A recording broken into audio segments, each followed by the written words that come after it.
and he'd always lie to me. This is going to hurt me more than you. And then whack, But my mom was always right there, too, to kind of pick up the pieces, and kind of explain, oh, this is why it happened, and you understand, all that whole, yeah. So, but there was no way I was ever going to get out of it, No way I could talk my mom, over here on the side to get out of anything. It was just because they were on the same page, right? And that's, yeah.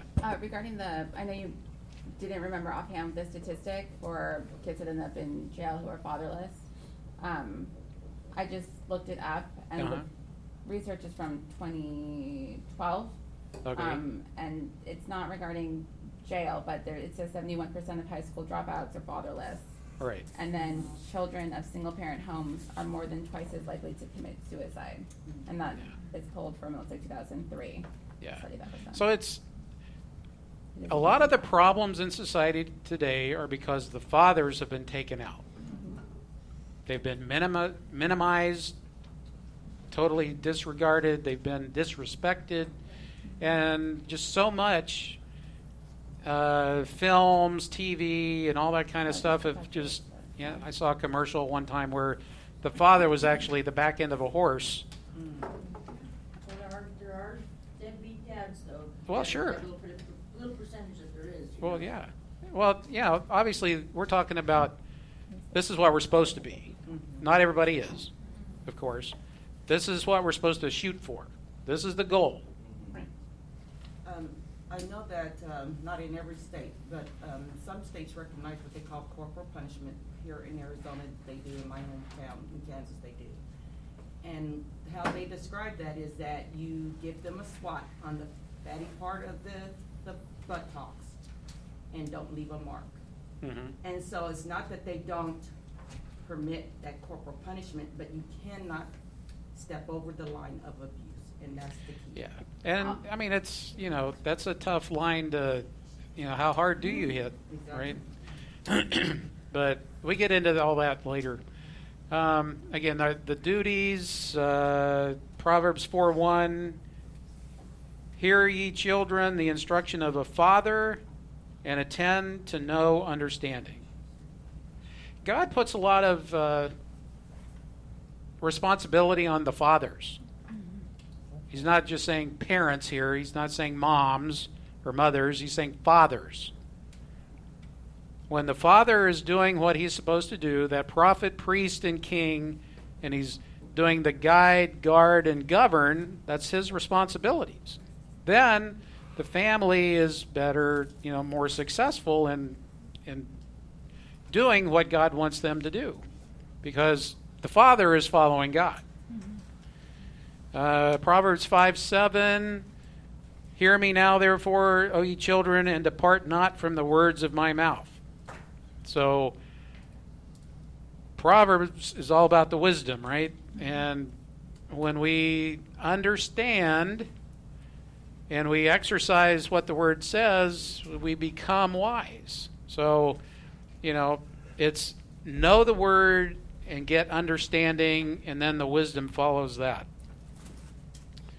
7:24, hearken unto me now, therefore, O ye children, and attend to the words of my mouth. Kind of the same thing.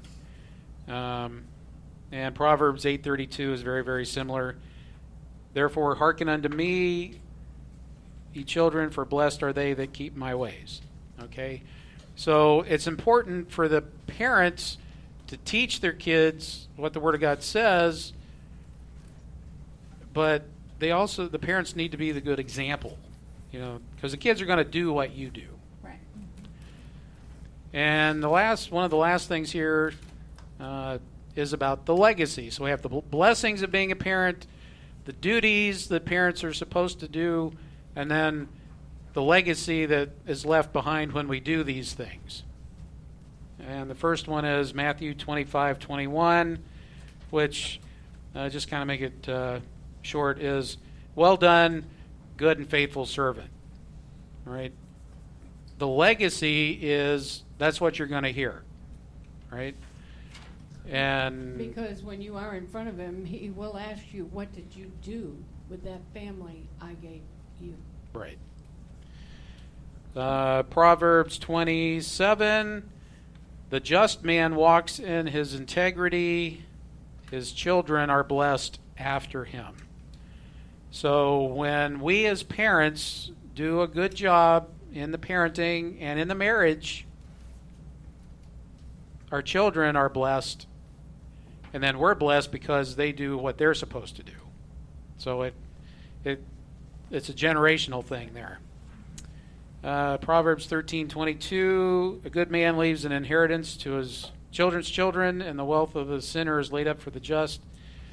As a good parent, being a financially savvy and responsible parent, we set aside something that can be left to the grandkids. Proverbs 31:28, the good wife proverb chapter there. Her children rise up and call her blessed, her husband also, and he praises her. So the mother, this is one of the few that actually say something specific about the mother. She's going to be, her children are going to be calling her blessed, and so is her husband. When she's, doing the things that she's supposed to do. Proverbs 10:1, a wise son makes a glad father, but a foolish son is the heaviness of his mother. So, again, when the father's doing what he's supposed to do, he can be proud of his son. But if the father especially, is not doing that good of a job, and so the son gets off track, then that's a burden for the mom. How many moms have had a prodigal that, it's a burden. You carry that, a long time. Proverbs 10:7, the memory of the just is blessed, but the name of the wicked shall rot. So for those who do well done, good and faithful servant, you're going to leave a legacy that people will remember for, several generations at least. But if you're an evil, wicked person, nobody's going to remember you for very long. I mean, they may be able to Google you, you did something bad, it's in Google somewhere. But nobody's going to be talking about it. And Proverbs 3:35, the wise shall inherit glory, but shame shall be the promotion of fools. God expects his people to be wise. He wants his image to be spread throughout the earth. And his people should be the wisest people on the planet. Yes. Right? To be the good example for everybody else. Okay. One of the last little points here. Children eventually become adults. We talk about that on the pyramid. We have God, we have each other as spouses, then our kids. The parent-child relationship, sooner or later, they become adults. That's when we have to give them back. And when they become adults, and that's our job should be to train them to be adults, right? Not be children the rest of their life. So when they become adults, then your relationship with them changes, or it needs to. Now it's not parent-child anymore, it's adult to adult. Yeah, you're still their parent, but they're an adult, you're supposed to be an adult. So now, your relationship changes. Part of being a good parent is to let your children be responsible for their own actions. And I think that's where a lot of people have a hard time. Parents, like their nature, their instinct is to try to catch their kids before they fall and break their nose. You don't want your kid to suffer. You don't want to clean up a bloody nose, right? Mm-hmm. But what do they learn? if they fall and break their nose, they learn that if I fall and I break my nose, it's going to hurt. I don't want to do that. So they're a little more careful, you know. But if you keep catching them before they fall, they never learn anything. Right. And that's the hard part about parenting. You know, sometimes you just have to let them screw up so that they learn from their mistakes. That's part of teaching, right? Allow those mistakes to become teachable moments. It's like if they, when they graduate from college and they get all these credit cards thrown at them, and they start using them, and then they don't really sit down and figure out how much the monthly expenses really are until the bills really start coming in, and they can't meet the expenses. Our job as parents is to try to help them, and if you loan the money, that's fine, maybe once. Okay, I'm going to do it this one time, but you really need to watch what you're doing and not make the same mistake again. But if they keep doing it over and over and over, they're not learning anything except I'll go ask mom and dad for the money and they'll bail me out. And that's not what we're supposed to do as parents, because like Larry said, they're adults. They need to make adult decisions. And, that is hard. We've Yeah. had it in our own kids, and it's not easy seeing them go through that, but they have to. They need to be responsible for their own actions and be accountable to God on their own. You know, we're accountable for ourselves, so they need to be also. And the last thing there is you can't prevent them from falling. If you continue to do that, then you're enabling them to do bad stuff.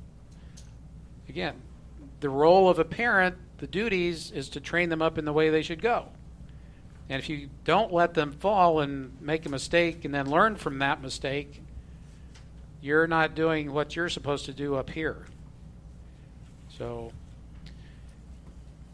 that's pretty much all. Any other comments, questions? When we try to prevent them from falling, sometimes we interfere with God. True. Yeah, because then they don't We're trying learn. to teach them something. Right. And we are thinking we're going to be the Savior. Right. And that's just done out of our selfishness. Yeah. They're only gifts that don't belong to us. That's good. Yeah, that's true. That's a very, very good point, because if we really truly see them as God's property,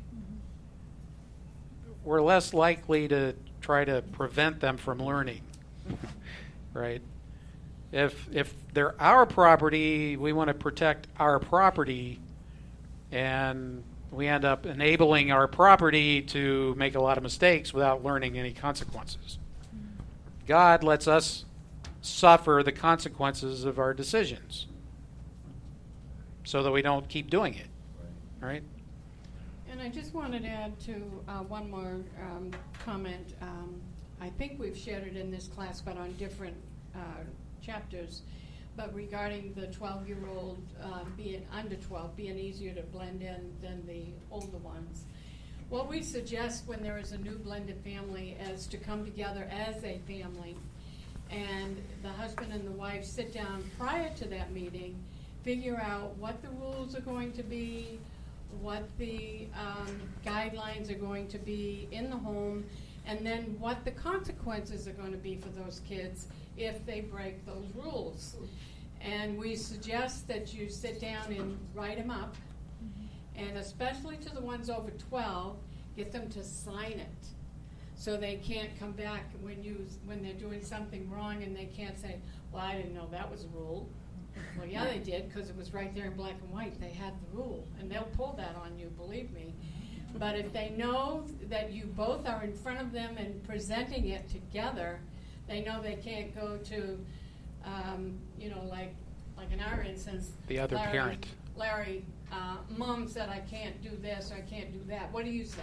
Try to play each other, and you can't do that. If they know you're presenting it to them, these are our rules. These are the consequences if you break these rules. And they know that if I'm alone, I'm going to follow that. If he's alone, he's going to follow that. then they can't play the games. And believe me, even the ones under 12 will play those games. Oh, yeah. We know. Everyone. But, yeah, and even the ones that are out of the house, 20-something years old, you call the whole family. This is a family meeting.